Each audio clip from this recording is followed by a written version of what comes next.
You Shook Me All Night Long from the Trinity Grade 3 Electric Guitar Rock and Pop syllabus is awesome.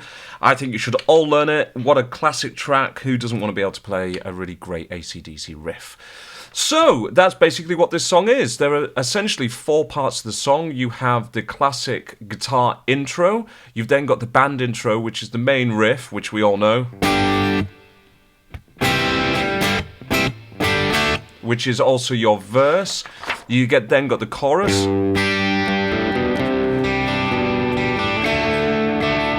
Okay, you got the solo. Okay, and then basically that's it. 4 parts, okay? I should probably change the strings on this guitar. Right, there we go. Perfect. So let's just go through those parts. The classic rock intro then. It's mezzo piano. It says let ring. So just leave the fingers on. When you do this, what I'd like you to do is leave the first finger down. You don't have to bar necessarily on the very first chord strike, but it does help you to bar once you're doing the other melodic notes. Sorry, this G is not wanting to stay in tune this morning. There we go. So when I play it, I use first finger and second finger here on 7 and 8, and I strum 3 strings. Now, what I'm also doing is I'm blocking the E string with the back of the second finger, just in case I strike it, and then it mutes it. Then little finger's going to go down on 10th. Now here, I kind of allow my first finger to bar, because then I can get all those 7s much easier, and then I slide that first finger to 2nd fret on the G string to get an A, put the middle finger down to get the D. Also being aware, again, I'm blocking that E string. Little quarter tone bend. Okay, and then I'm going to hammer on and come back across. So you get 1, 2, 3, 4, and move, 2, 3, 4, and 1, 2, and back up, 2, 3, 4, and. Okay, in terms of whether you should be using down or up strokes, I'm gonna leave that to you, to be honest. Doing whatever's working best for you, because everyone plays slightly differently. But just ensure you're nice and tight and everything's clean. You've got the right sound, but don't be too loud. It is mezzo piano. I've had a number of people come when they're just preparing for exams. They're like, straight in, like full on. I've got it. Rock out, and then you're like, hello. It's not actually loud, it's mezzo piano, so moderately quiet. We're then up to mezzo forte, however, once the band comes in. So now, what we want to be careful of here is that we're playing G5. That means that the chord itself does not have the note of B in it, which in this shape would normally be played by the first finger on 2nd fret of the A string. That just sounds too nice. We want to see the difference, it just has a bit more rock to it. Now, there's nothing you can do in terms of keeping fingers down between G and C. You're just going to have to practice that shape. If you struggle, do the old stopwatch game where basically you go, right, for 1 minute, I'm going to stick my phone timer on. I'm going to go, right, okay, I'm going to do just G to C, G to C, G to C for a minute. And you do it like 1, 2, 3, 4, 1, 2, 3, 4, 1. Once you're fine with that, do it like 1, 2, 1, 2, 1, 2, 1, 2, 2, and then 1, 2, 1, 2, like that. And then you'll get that really fast. However, between the G and the D, you can leave a finger down. You can leave the ring finger down. Okay, so leave it down. So it's going to make it much more efficient in terms of the movement. I kind of think of them as pivot fingers. So if there are fingers you can leave down between chords, leave them down.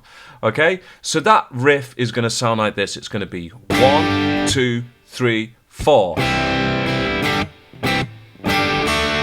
Rest, 3. 1, 2, 3, 4. 2, 3, 4. Look at the strumming. Down. Down, up, down, down, down, up. Rest. Down, up, down, down, down. Also, pardon me, the staccato markings that you have in there you must acknowledge. Okay, so any chord where there is a dot beneath or above the chord staccato, cut them short. If you don't, it just sounds really stupid. It's like this. Yay! Really happy. It doesn't have any attack, but you want to be thinking like a drummer, not just like a guitarist. You are a rhythm section. So, 2, 3.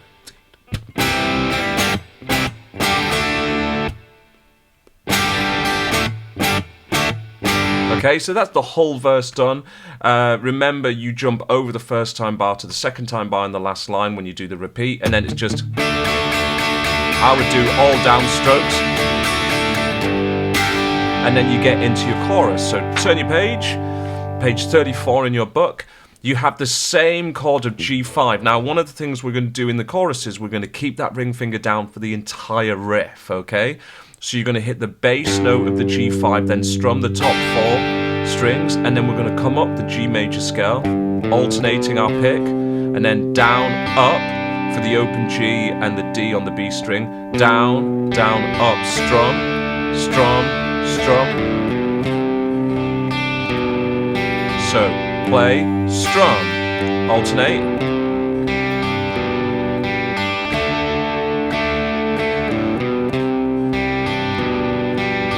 Okay, so notice staying down, letting things kind of ring through, it's just filling out the sound. So let's just do that. We'll literally play what's there for those 3 lines. Just watch out when you move on to line 3, where you've got the D and the D sus4 happening, that you're aware of any tide markings. I'll just quickly show you the book. Okay, the tide markings are those lines which join 2 or more notes of the same pitch. Okay, so they look like a slur marking, but they are not slurs. And, pardon me, I've had COVID recently. The ties are there to join 2 notes either across a bar line or across a beat where there's no other way of writing that rhythmic pattern, okay? So anyway, I'll count you in. We won't do it up to full speed, just 1, 2, 3, 4, 1, 2.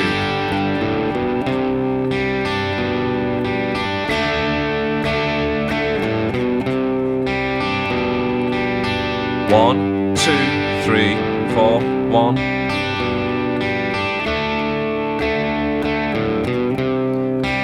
Keep your foot tapping.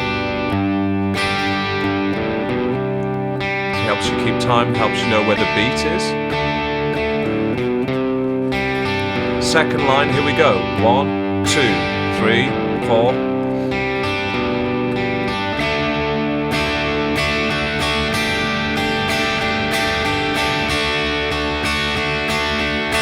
Coffee, coffee, tea, stop. Okay, so that rest is really important. That brings you up to the solo, where you got a full tone bend. Now, a lot of you are going to struggle to get that full tone bend. Bring the thumb over the top, all 3 fingers down, okay? 3rd finger is going to be on the fret that you want to bend from. The other 2 fingers are behind to kind of give a little bit of support, okay? And you're going to push up, but you can also use the wrist turning, so you can really go a lot further than you need to, but just make sure, I'll have knocked that out of tune now, there we go, just make sure that when you're doing it you get it to relatively quickly to the note you want, and get a bit of vibrato in there. If you're finding that your neck's popping up a lot, watch yourself in the mirror when you're practicing. Then you're losing half the energy that you're putting in. I'm bringing the thumb over the top and I'm keeping my arm stationary. And my fingers are basically doing this, like that. I'm not kind of doing that. I'm pushing the fingers out, staying on the tips. Cool, and then I bar, and I'm doing an upstroke, down, little finger, 3rd finger. So it's up, down, down. Up, down, down, up, and then down the pentatonic.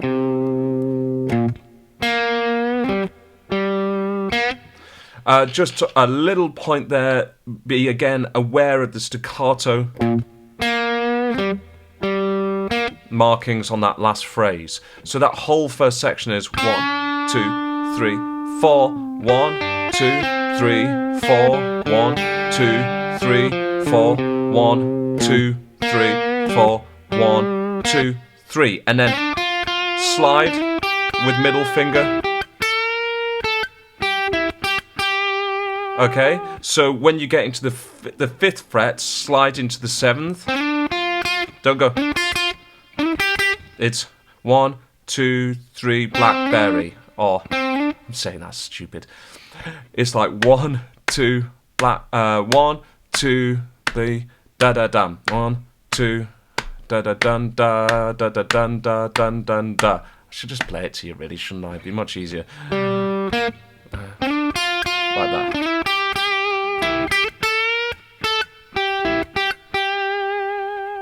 Easy. So nothing complicated in the solo.